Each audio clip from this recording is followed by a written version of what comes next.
Matoi Okalisolo. Moi na Londres maman Gisnovit. Ameme biso la solution pour le poste ya nzoto na biso yo muto beta ba tampo et ça la 15 à 20 ans ici la kate moi na Londres alobi solution ezwami somba kaka Gisnovit pakola na nzoto na yo na ismen ya bamba nzoto kokoma leke poete muete gu balapa solution ezwami mpona baposo ya nzoto na biso kobanga te yo moto osala 15 à 20 ans tampo esilaka te mikusa na nzoto makodia mapalata bokono nyonso oyo etali poso ya nzoto na yo Gisnovit eye na solution mwana Londres aye na solution kobukana te livraison nango eza partout dans le monde kobukana te ndeko na ngai solution ezwami bona kozwa biso eza nango facile plus 44 74 24 025 437 na bandeli lisusu plus 44 74 24 025 437 balapa. Et de bons appels, messieurs, dames, vous qui nous suivez sur Nouvelle Tendance Télévision, votre chaîne de proximité, votre chaîne qui est là pour vous donner toutes les informations par rapport aux actualités de votre artistes et musiciens. Vous le savez, cette émission est Pierre, soyez là pour parler des artistes. Aujourd'hui, j'ai les réels plaisir de recevoir pour vous l'un des meilleurs artistes de notre pays au nom de Sebondoué Machine, chef d'état-major, Papi Kakao.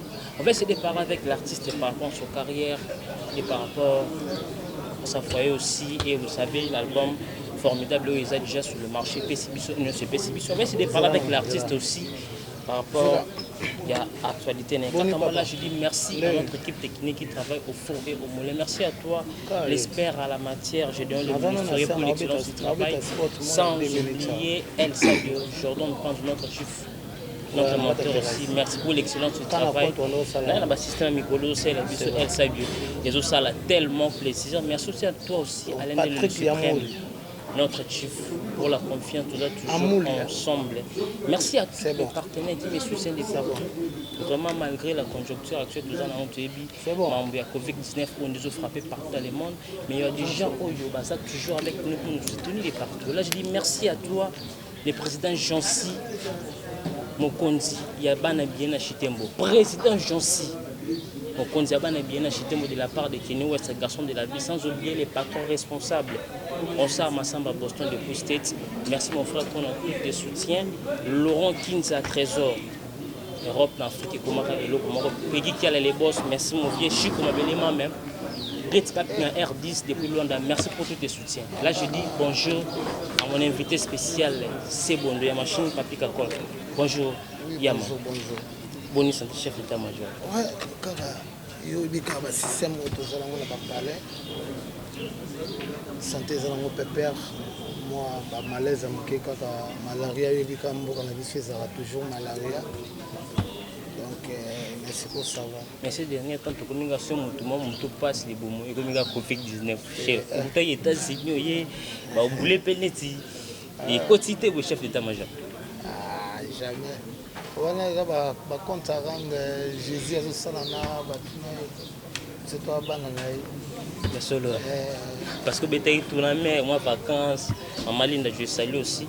Babi Gozalem, parce que moi, santé, mais Nicolas, parce que oui, il y a des mitins, il y a des petits bateaux. Normalement, parce que les bateaux, tu as mais souvent. C'est que Mouto, ça va nous embêter, ça va Jésus. Ah, il va y avoir un camarade.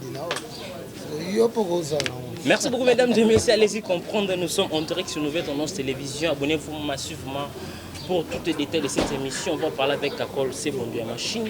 Boyebi c'est un artiste Oyo, appelé ça le Koumou Namboka, avec la double Zénith, avec le Stade de France, avec le Palais des Sports, avec le Stade de Martinique. Aujourd'hui, Tomé Solonel de notre manière par rapport à savoir-faire de l'artiste. Kakol Boni Wengi Moussika Maison. Ouais, Wengi Zakitoko, toujours pépère, par la grâce de Dieu, Nzamba Zoba Telabiso. Donc, ma camouflage est normal, les Kakamokonjambo Kalbo, Aboyaki, Nini, tout le monde va parler. Tout le monde va parler, donc, mais orchestre c'est bien, c'est un musicien normal, Big Boss, le roi de la forêt, il est mon pas à bien. L'album formidable, les albums où ils ont tellement trop, vous avez une chanson, on a 4 formidable, très belle chanson, fidélité d'amour. Oh, lelo, token de partout, c'est pela na info. Lelo est sur chanson, titre qui vient au Yembeli vient sur les prêtres, ils ont circulé bien, mais c'est comme si aux autres comme à niveau il y a info, on peut s'habituer à la chanson, tout ça fidélité d'amour. Au Lelo il n'y a pas un mot à dire. Est-ce que chanson au PCB, est-ce que comme à niveau il y a fidélité d'amour? Oui, et comme pour Nzembo. Na nzembo na maloba fidélité d'amour elo ekota bato na motema ti lelo esi na te eza parole message oyo napesa na kati wana nde moko nde napesi rumba oyo na nzembo na tie ya Victor Bosuku Boss Victor Bosuku Boss Victor Bosuku donc message eza wana ya kosakana te eza conseil nazopesa na bamama napesi na biso susu bapapa. Deuxième chanson oyo nasali lisusu ya Dr Chumakaya eza sur na message ya makasi ponga napesaka ba message napesaka ba conseil conseil nde yango moto ezochanise babolingo conseil nde yango moto ezozongisa babolingo donc c'est ça quoi. Tu l'étais major Balobi, vous êtes artiste bien sûr, vous êtes drummer, mais aussi bien que vous yembe la bande, vous êtes un leader ou un chanteur. On n'est pas cité le nom des artistes. C'est quoi ton secret à vous yembe la bande? On a un chanteur, mais la voix peut drummer, vous yembe la rabat. On peut se rabattre parce que tu es un drummer. C'est quoi ton secret? C'est bon de machine. Non, mon ambition de un musicien, bango baza chanteur donc. Différence ces albums, ils sont instrumentistes, ils sont bien musiciens, donc ils sont des pousseurs de la musique. Au bango, maïma. On a une salle à bon, on a une salle à chanson, on a boulé que chant on dit dans salle bozo singa voix à café room. Chant on dit dans salle bozo singa voix à Big Boss le roi de la forêt, au tien Nicodème wana. Oyo tcha Ronaldinho, oyo tcha Jenny. Au senti que Nzembo, Tamboli qui. On est à choix non pour na participer. Ils ont choix parce que même la fidélité dans monde ça la choix. Là on sala chant na obule pe na otalati na kopesa moto na kopesa o mais na taka so pesi oyo nzembo na ele so na pesi oyo nzembo akomisa ko pena konte na komati c'est ça donc to bula pe na otalaka maele na tala na mekana jeni na nzembo to na mekana café o to na mekana nani dinara to na mekana no na pesa on pena Nicodème ezaki to donc c'est ça les akali mola au sande mo sala show ta pena ndenge motu ndinga bosela. Est-ce que c'est un rêve de jeu peut avez mon chance et petit penalty mon monter mon en regret c'est déjà arrivé donc oui to sala ngo déjà les romeka au moins le pesi mutacha na atsa la voix témoin au boulele mususu yeme na voix témoin na baby sinzeni dans le monde faut changer au meki mususu moi a o isimbi. C'est ça. Merci beaucoup, mesdames et messieurs. Allez-y comprendre ces bonnes machines avec ces la réponse par rapport à la question au PSA. C'est bonne machine. Je viens de doyen avec une musique à maison mère, au lelo, au yamba, ba mise, ba bima, ba kenda. Quelle heure tout ça là, na ba mise, ou ça na ba on sipoyo par rapport à travail. Tant que le doyen, ou yebi, toutes les artistes les gars avec une musique à maison mère. Par rapport à ces artistes, aux gens là-bas maintenant, par rapport à l'album formidable. Quel artiste que c'est bonne machine tout ça avec des artistes. Toi, on a bon chanteur, en tout cas, travailler qui tourne ma casse parce que l'album n'a pas de bosso et en déjà fanatique à ce que nous avons voix na bango, na voix beaucoup na bango, vocal Michigan, Baba Jenny, Baba Bimina formidable. Oui, bah chanteur donc on senti bien que bah chanteur bah Ronaldinho, bah Michigan, bah Jenny, bah Dinara donc très bon chanteur aussi. Ouais, na rotation na bah Patrick, Satellite. Oh, bah Bimina formidable. Oui, bah Basele. Voilà, Basele donc aux îles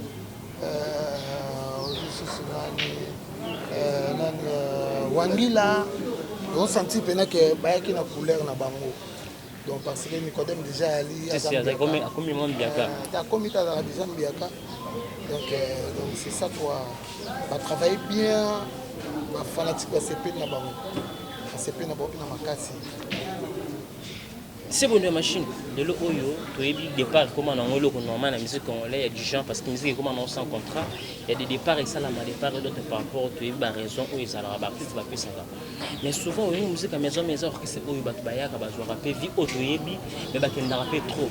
Mais il y a du gens trop réclament ba départ na bango il y a si un problème là c'est bon de machine. Parce que si tu as un problème personnel, tu as un doyen, tu peux faire tout pour nous quitter. Est-ce que c'est vrai par rapport à arriver au cercle là de partout? C'est bon la machine. La question de la lumière, on dépend de la trop primaire, la question de la trop primaire. Raisonnement, à côté.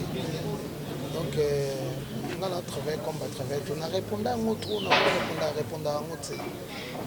Mais c'est ce moment ça, que c'est ce qu'ils ont. Vous comprenez? Il y a une ambition à préparer déjà que après album, on a un problème. Donc jamais on va prendre la cacole. Sauf que on va prendre la cacole, on va prendre la ah non, pas du tout. C'est ça. Donc il y a un bateau qui est au monde l'orchestre est bango na simba orchestre. Sauf que ce qu'on a faire la longue pour pas du tout, on est à Bambaram, tu as eu un pendant de vous comprenez? Donc, les Arabes, les musiciens sont dans l'orchestre. Ils ont une mission à Bango. C'est pas bon, ça déjà pour nous ça départ. Parce que Bango, les seuls moutons à Tikala, on a si qu'on faut balader. Mais nous, quand les gens pas qu'on a pas ça a chance là-bas. Pour le locaux, ils ont un autre. Donc, nous avons la juge. Les locaux, ils ont un autre. Pour que ça a chance là. C'est bon de machine. Les lots baniciens au Yubaga, Bakita ou musique à maison mère, parce que tu es bien les lots, et comme il y a trop, baniciens ou musique à maison mère, le roi de la forêt, ceux Bakité, Bazala bien, on a fait carrière à Bango et tout. Mais le sous le vent pour nous là, il y a quelqu'un musicien au ballon ou musique à maison mère, les lots, ça ne marche pas. Parce que c'est un posé question où l'acte nous ça la lettre est volontaire, chameau, t'as dit des montres qui la silence d'abord depuis bas départ là bas. Nous avons fait ça bonne chance, donc faut que tu attends. Ah ouais. Donc tu attends. Donc je pense qu'on fait ça. Tout le monde qui m'attend là, des moments c'est des jours m'appata. Verser watana basala qui wana par rapport il y a des parents bâtiments où ils sont qui là. Ils ont qui bien basé puis là qui tout le monde peut après matin ils sont à battre les parents suivent bien par rapport au roi de la forêt où ils allaient qui étaient dans des parents. Père naïe, c'est normal les gens de miming. Il y a un monde de la musique congolaise. Donc c'est ça. Là pour nous, on encourage toujours les gens parce qu'il apporte trop dans caisse. Donc c'est ça. Tu sais, dans mon azo bois caso super bas flair. Et pas il y a Big Boss le roi de la forêt, ils ont fierté à le roi de la forêt. Ils ont sous Fox et à maison mère. Donc c'est ça. Donc il faut pas comme ça on est donc aïe na makolo ya père na il faut ça ko mbaye utali na tango na passe bien ma casse bien. Na sepele na ma casse. Parce que tout est dans un voyage donc c'est bon de la machine frère non aussi doyen au bozala ne bo vanda na musala doyen alim c'est bon de machine ko confirmer na bato qui alim bonda ça no venir musique à maison na bon faut confirmer c'est trop dur azana mais il y a na mikolo de moi vraiment le banda pas c'est so ba pisaka ici là non il fallait zonga banda boulot mais quand même tellement ça zonga ne so ba mama ici ta solo balobi ba artiste au basala la musique eza bino batasima lelo to monara c'est bon la machine il y a pas dur mais les autres artistes au basala na sima ba beta accompagnement solo netipina basala na makambo au peut c'est bon basala na moto et tant que kakolo za doyen oyebi ba basa na difficulté ya kosala dédicace ezala ndenge ezala na structure kakolo pensera nini na artiste et musicien oyo basa na sima tant que yo posa moto sima en termes de bayemba voilà vous les musiciens ba frère non basima solo accompagnement parce que tout le monde a oui ba basala na difficulté mso basala ba chanteur ba boakaka ba joaka nzembo bayemba na voix na bango basala ba avantage par rapport ya bino ba artiste pour te bien réussir ma basala na ngoti et tant que c'est bon ça ba frère nous na ba on a si tu penses à quoi au salaire na ngoti nous créer ba on peut ba avantage toute idée au ba mon en est ba on va souffrir vraiment trop na ba tasima par rapport à ba simba miko on limité Et le bama bon, il m'en a appelé. Non, mon tébinde à son ménage. Il m'en a un sur la structure BP, vie par les cas, batasimandés à la papa, bien batasimandés, mais ma cambondé sera batasimba micro. On a un biaga. On a un biaga. Ma cambonga, banda aussi ma dollar, na basira mon président biso zema Saddam Hussein. Donc là, na ebi valeur mbongo, na eba fait ça mbongo valeur pe. On a un biaga na ngule. Ngule ko yango sala ngote pour la moto comme musicien pour moto comme bongo pour maintenant nzamba pekisa nkolu lelo ko ya moto te. Pas moto ane loko ko fonga pina za non ti katan e komati o komiso to zo ni kombo. Donc là on a fait ça bon ka faut baza la passion. Baza la toujours fidèle na musala na bango. Ba ko koma auto bazo na ba koma. Na ko ti lelo na koma ko tuna lingana komati. Un jour, merci beaucoup, mesdames et messieurs. Merci cette émission. Dit merci à notre équipe technique qui travaille au four et au moulin. Merci à toi, Gédéon, pour l'excellence du travail. À notre équipe technique qui travaille au four et au moulin. Merci à toi, Elsa Jordan Panzou. J'adore les ministériels, Aldor Lieu, le maître supérieur. Sans oublier tous mes partenaires qui me soutiennent de partout. Merci à toi, Lorenzo Kinza Trésor. Europe, Afrique, et Komara et Lokomoko. Merci à toi, Kenny West, garçon de la ville. Sans oublier, président Jansi Mokonzabana bien acheté. Merci pour tous tes soutiens.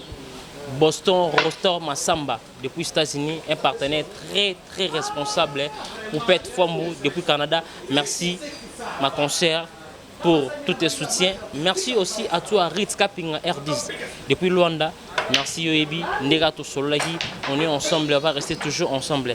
Là je dis encore merci à toi mon vieux Chico Mabele Mamed depuis Afrique du Sud pour tous tes soutiens.